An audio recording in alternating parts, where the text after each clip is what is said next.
Hi ಎಲ್ಲರಿಗೂ ನಮಸ್ಕಾರ. Jakli forms ಕಡೆಯಿಂದ ಇವತ್ತೇನು ಟಾಪಿಕ್ ಅಂದ್ರೆ ಈ ಕುರಿ ಮತ್ತು ಮೇಕೆಗಳ ಬಗ್ಗೆ ನಾ ಮೊನ್ನೆ ಶಂತಿಗೆ ಹೋಗಿ ವಿಡಿಯೋ ಮಾಡಿದ್ನೆ. ಅದರೊಳಗೆ ಇನ್ನೂ ಒಂದು ಸ್ವಲ್ಪ ವಿಡಿಯೋ ಮಾಡೋದಿತ್ತು, ಬಟ್ ಅನಿವಾರ್ಯ ಕಾರಣದಿಂದ ಮಾಡೋಕ್ಕಾಗಲಿಲ್ಲ. ಈಗ ನಾನು ಶಂತಿ ಒಳಗೆ ಬೀಟಲು, ಶಿರೋಯಿ, ಹೊಳ್ಳಿ ಮತ್ತು ಮೌಳಿ ಈ ಥರ ಮರಿಗಳನ್ನ ತಗೊಂಬಂದೀನಿ. ಈಗ ಒಂದಿಷ್ಟು ಜನಕ್ಕೆ ಡೌಟ್ ಇರ್ಬೋದು, ಈಗ ನಮ್ಮ ನಾಟಿ ಮೇಕೆಗೂ ಹೊಳ್ಳಿ ಮತ್ತು ಈ ಥರ ಬೀಟಲು, ಶಿರೋಯಿ ಮರಿಗೆ ಏನು ವ್ಯತ್ಯಾಸ ಅನ್ನೋದು ಅದನ್ನು ಈ ವಿಡಿಯೋದಾಗ ತಿಳಿಸ್ಕೊಡ್ತೀನಿ. ದಯವಿಟ್ಟು ಇನ್ನೂ ಯಾರು ನಮ್ಮ ಜಕ್ಲಿ ಫಾರ್ಮ್ಸ್ ಯೂಟ್ಯೂಬ್ ಚಾನಲ್ನ ಸಬ್ಸ್ಕ್ರೈಬ್ ಮಾಡಿಲ್ಲ, ಸಬ್ಸ್ಕ್ರೈಬ್ ಮಾಡಿ. ನಮ್ಮ ನಾಟಿ ಮೇಕೆ ಅಂತಾರೆ, ಒಂದಿಷ್ಟು ಕಡೆ ಉಸ್ಮಾನಿಬಾದ್ ಅಂತಾರೆ. ಅದಕ್ಕೂ ಇದಕ್ಕೂ ಏನು ಡಿಫ್ರೆನ್ಸ್ಪ ಅಂದ್ರೆ, ನಮ್ಮ ನಾಟಿ ಮೇಕೆ ಒಳಗೆ ತೂಕದ ಬೆಳವಣಿಗೆ ಅಷ್ಟಿರಂಗಿಲ್ಲ. ಅಂದ್ರೆ ಒಂದು ವರ್ಷಗಟ್ಟಲೆ ಸಾಕಿದ್ರು ನಿಮಗೆ ಒಂದು 30-35 kg ಈ ಥರ ಎಲ್ಲ ವೇಟ್ ಗೇನ್ ಆಗುತ್ತೆ. ಬಟ್ ಬೀಟಲು, ಶಿರೋಯಿ ಒಳಗೆ ಒಂದು ವರ್ಷಗಟ್ಟಲೆ ನೀವು ಸಾಕಿದ್ರಿ ಅಂದ್ರೆ 60-70 kg ಬೆಳವಣಿಗೆ ಬರ್ತಾವೆ. ಒಂದಿಟ್ಟಿದ್ರೊಳಗೆ ಬೆಳವಣಿಗೆ ಜಾಸ್ತಿ ಇರ್ತೈತಿ. ಇದು ಬೀಟಲು, ಶಿರೋಯಿ ಅನ್ನೋದು ಏನೈತಿ, ಇದೆಲ್ಲ ರಾಜಸ್ಥಾನದ ಬ್ರೀಡ್. ನಿಮ್ಗೆ ಇದ್ರೊಳಗೂ ಒಂದಿಷ್ಟು ಜನ ಮೋಸ ಮಾಡ್ತಾರೆ. ದಯವಿಟ್ಟು ಯಾರ ಈ ಥರ ಮರಿ ತೊಗೊಳೋರಿದ್ರೆ ನಮ್ಮಲ್ಲೇ ಸಾಕಾಣಿಕೆ ಮಾಡಿ ಯಾರ ಮರಿ ಸೇಲ್ ಮಾಡ್ತಾರಲ್ಲ ಅವ್ರ ಕಡೆ ಆದಷ್ಟು ಮರಿ ತೊಗೊರಿ. ಅಂದ್ರೆ ನಿಮಗೆ ಅವು ಮೇಯ್ತಿರ್ತಾವೆ, ನಿಮ್ಗೆ ಅವು ಏನೈತಿ ಇಲ್ಲಿ ಹಾರಕ್ಕೆ ಹೊಂದಿರ್ತಾವೆ. ಹಾಗಾಗಿ ಇವು ನಮ್ಮ ಅಂತೇಳಿ ತಗೊಂಬರತ್ಲೆ ಸಟ್ ಆಗಿಬಿಡ್ತಾವೆ. ನೀವು ಈಗ ಒಂದಿಷ್ಟು ಜನ ಏನು ಮಾಡ್ತಾರೆ ಅಂದ್ರೆ ಮೇಕೆ ತರಿಸಿ ಕೊಡ್ತಾರೆ. ನಿಮ್ಗೆ ಮೇಕೆ ತರಿಸಿ ನಿಮಗೆ ಕೊಟ್ಬಿಡ್ತಾರೆ. ಅವ್ರು ರಾಜಸ್ಥಾನದಿಂದ ಡೈರೆಕ್ಟ್ ತರಿಸಿರ್ತಾರೆ, 2-3 ದಿನ ಇಟ್ಕೊಂಡು ನಿಮಗೆ ಕೊಟ್ಬಿಡ್ತಾರೆ. ಅವು ನಿಮ್ಮ ಅಂತೇಳಿ ತಗೊಂಬರತ್ಲೆ ಮೇಯ್ದೆಲ್ಲ. ಇದನ್ನು ನಾ ಯಾಕೆ ಹೇಳಕತ್ತೀನಪ್ಪ ಅಂದ್ರೆ, ಈಗ ನಾನು ಇದನ್ನು ಮಾಡ್ಬೇಕಾದ್ರೆ ನಾನು ಒಂದಿಷ್ಟು ನಮ್ಮ ಸುತ್ತಮುತ್ತಲೊಳಗೆ ಯಾರು ಇದನ್ನು ಮಾಡಿದಾರನಂತಂದು ಫಸ್ಟ್ ನಾನು ವಿಚಾರಿಸ್ಕೊಂಡಾಗ ನಮ್ಮ ಭಾಗದವರು ಒಬ್ಬರು ಮಾಡಿದ್ರು ಇದನ್ನು, ಇಲ್ಲೇ ಬರ್ದೂರಾಗ.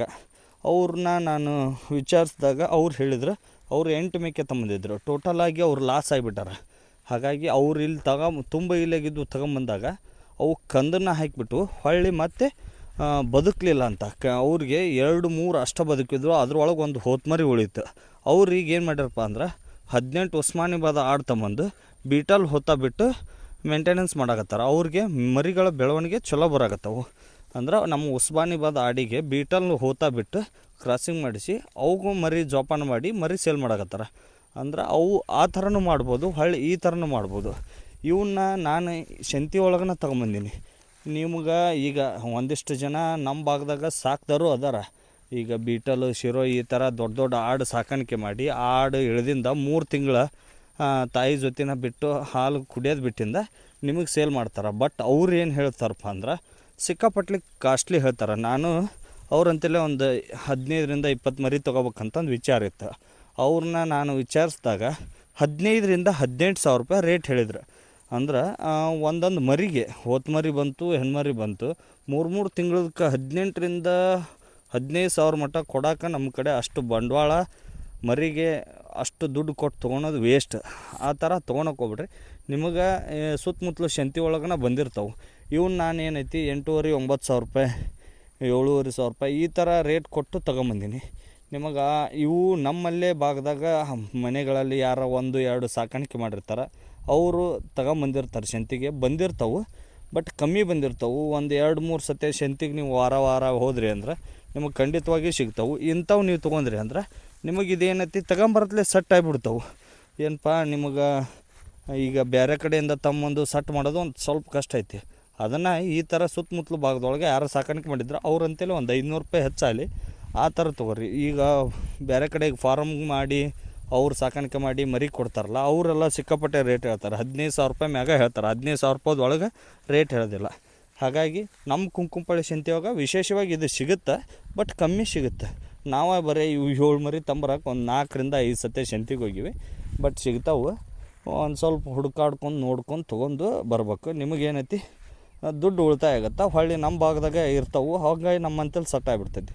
ಇವನ್ನ ನಾವು ಯಾವ ಥರ ಮೇಯಿಸ್ತೀವಿ ಅಂದ್ರೆ ಮುಂಜಾನಿಂದ ಸಂಜೆ 4 ಗಂಟೆ ಮಟ್ಟ ಏನೈತಿ ಸ್ಟಾಲ್ ಫೀಡಿಂಗ್ ಮಾಡ್ತೀವಿ. ಅಂದ್ರೆ ಕಟ್ಟಿ ಮೇಯ್ಸಂಗಿಲ್ಲ, ಒಂದಿಷ್ಟು ಶೆಡ್ ಮಾಡ್ಕೊತೀವಿ. ಆ ಶೆಡ್ ಒಳಗೆ ಇವನ್ನ ಹಾಕಿ ಮೇಯಿಸ್ತೀವಿ. 4 ಗಂಟೆ ಮೇಲ್ಪಟ್ಟು ಈ ಥರ ನಮ್ಮದು ತೋಟ ಐತಿ, ಸ್ವಲ್ಪ ಬಿಡ್ತೀವಿ. ಈಗೇನು ಮಳೆಗಾಲ ಅಲ್ಲಲ್ಲ, ಹಾಗಾಗಿ ಮೇಯೋಕ್ಕೇನೂ ಇಲ್ಲ.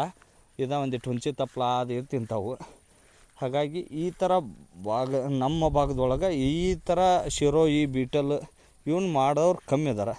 ಇವು ಯಾಕೆ ಬೆಳವಣಿಗೆ ಜಾಸ್ತಿ ಬರ್ತಾವಪ್ಪ ಅಂದ್ರೆ ಈ ಬೀಟಲ್ ಆಯ್ತು ಶೀರೋ ಐತಿ, ಹಾಲಿಂದ ಇಳುವರಿ ಜಾಸ್ತಿ ಇರ್ತೈತಿ.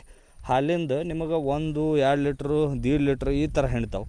ಇವು ಏನೈತಿಪ್ಪ ಅಂದ್ರೆ ಹಾಲಿನ ಇಳುವರಿ ಜಾಸ್ತಿ ಇರೋದ್ರಿಂದ ಇವು 2 ಮರಿ ಇಳಿದ್ರೆ ನಿಮಗೆ ಮರಿಗೆ ಹಾಲು ಸಾಲ್ತೈತಿ. ಅದ ನಮ್ಮ ನಾಟಿ ಮೇಕೆ ಉಸ್ಮಾನಿಬಾದ್ ಇದ್ರೊಳಗೆ ಹಾಲಿಂದ ಇಳುವರಿ ಕಮ್ಮಿ ಇರ್ತೈತಿ. 2 ಮರಿ ಇಳಿದಿರ್ತಾವೆ, ಅವು 2 ಮರಿಗೆ ಅವಕ್ಕರು ಹಾಲು ಸಾಲ್ತಿರಲ್ಲ.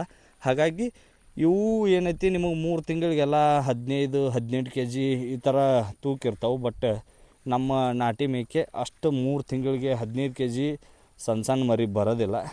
ಹಾಗಾಗಿ ಯಾರ ಸಾಕಾಣಿಕೆ ಮಾಡ್ಯಾರ ಕುಂಕುಮಪಳ್ಳಿ ಸಂತೆ ಒಳಗೆ ಬಂದಿರ್ತಾವೆ. ಬಟ್ ನೋಡ್ಕೊಂಡು ತೊಗೋರಿ, ಇದಕ್ಕಿಂತ ಸಣ್ಣ ಮರಿ ಬಂದಿರ್ತಾವೆ. ಬಟ್ ಆ ಸಣ್ಣ ಮರಿಗೆ ಸಿಕ್ಕಾಪಟ್ಟೆ ರೇಟ್ ಹೇಳ್ತಾರೆ. ಆ ಥರ ಸಣ್ಣ ಮರಿ ತೊಗೊಂಡು ಹೋದ್ರೆ ನೀವು ಮತ್ತೆ ಅವಕ್ಕೆ ಹೋಗಿ ಹಾಲು ಹಚ್ಬೇಕಾಗತ್ತೆ. ಆದಷ್ಟು ಒಂದಿಟ್ಟು 3 ತಿಂಗಳ ಮೇಲ್ಪಟ್ಟಿದ್ದಂಥ ಮರಿ ಸಾಕಾಣಿಕೆ ಮಾಡಿದ್ರೆ ಅವಕ್ಕೆ ಹಾಲಿನ ಅವಶ್ಯಕತೆ ಇರಲ್ಲ, ಈ ಥರ ಮೇಯ್ತಿರ್ತಾವೆ. ಹಾಗಾಗಿ ಯಾರು ಸಾಕಾಣಿಕೆ ಮಾಡೋರಿದ್ರೆ ಕಮೆಂಟ್ ಮಾಡಿರಿ, ನನಗೆ ಇನ್ನಷ್ಟು ಮರಿ ಬೇಕಾಗ್ಯವ. ಯಾರು ಅಂತೇಳಿದ್ರೆ ನನಗೆ ಕಮೆಂಟ್ ಮಾಡಿರಿ, ಇಲ್ಲ ನಂದು ನಂಬರ್ ಹಾಕಿರ್ತೀನಿ, ನನಗೆ ಕಾಲ್ ಮಾಡಿರಿ. ನನಗೆ ಇನ್ನೂ ಒಂದು 8-10 ಮರಿ ಬೇಕು, ಹೆಣ್ಮರಿ. ಈಗ ಆಲ್ರೆಡಿ ನನ್ನ ಅಂತೇಳಿ ಹೊತ್ತು ಐತಿ, ನನಗಿನ್ನೂ ಒಂದಿಷ್ಟು ಹೆಣ್ಮರಿ ಬೇಕಾಗೈತಿ. ಈಗ ಒಂದಿಷ್ಟು ದಿನ ಆಯ್ತು ನಾನು ಸಂತಿಗೆ ಹೋಗಿಲ್ಲ. ಈಗ ಇನ್ನೊಂದು ವಾರ ಒಪ್ಪತ್ತು ಬಿಟ್ಟು ಮುಂದಿನ ವಾರ ಸಂತಿಗೆ ಹೋಗ್ತೀನಿ. ಯಾವಾರ ಬಂದು ಅಂದ್ರೆ ಮತ್ತೆ ತೊಗೊಂಬರೋ ವಿಚಾರ ಐತಿ. ಯಾರಿಗಾರ ಈ ವಿಡಿಯೋ ಇಷ್ಟ ಆಗಿದ್ರೆ ಲೈಕ್ ಮಾಡಿ, ಶೇರ್ ಮಾಡಿ, ಹಾಗೆ ನಮ್ಮ ಯೂಟ್ಯೂಬ್ ಚಾನಲ್ನ ಸಬ್ಸ್ಕ್ರೈಬ್ ಮಾಡಿ. ಧನ್ಯವಾದಗಳು.